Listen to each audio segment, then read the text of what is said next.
తరువాత శ్రీ స్వామివారిని గ్రామంలో ప్రతిష్ఠించాలని ఊరేగింపుతో బయలుదేరుతుండగా అదే సమయంలో సాక్షాత్తు శ్రీ స్వామివారు ఒక భక్తుని ఆవహించి అంటే పూనకం వచ్చి నేను దర్శనం ఇచ్చిన చోటనే నన్ను ప్రతిష్ఠించాలని చెప్పారంట.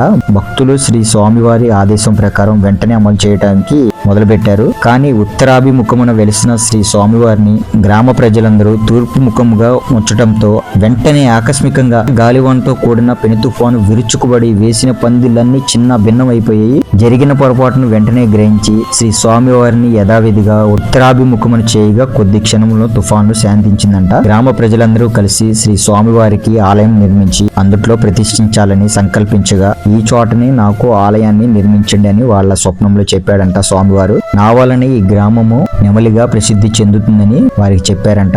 యుగ యుగములకు సమస్త చరారాశిని ఉద్ధరించువాడును నేనే, అన్ని నాకు సమర్పించి చేయండి, నా ఆలయ నిర్మాణ నిమిత్తం ఎవరేం చేయాలో నేనే స్వయంగా చెబుతాను అని పలికారంట స్వామివారు. ఈ విధంగా స్వామివారు ఆదేశానుసారము దేవాలయ నిర్మాణము శ్రీ వేణుగోపాల స్వామి విగ్రహ ప్రతిష్ఠ ఫిబ్రవరి 6వ తారీఖు 1957 సంవత్సరమున శ్రీ స్వామివారి విగ్రహ ప్రతిష్ఠ కార్యక్రమం రంగరంగ వైభవంగా జరిగింది. నాటి నుంచి నేటి వరకు భక్తుల మనోభీష్టములు నెరవేర్చు విరాజిల్లుతున్నాడు. ఇది నెమలి శ్రీ వేణుగోపాల స్వామివారి స్థల పురాణము. వీడియో నచ్చితే లైక్ చేయండి, షేర్ చేయండి, కామెంట్ చేయండి. థ్యాంక్ యూ అన్నాడు.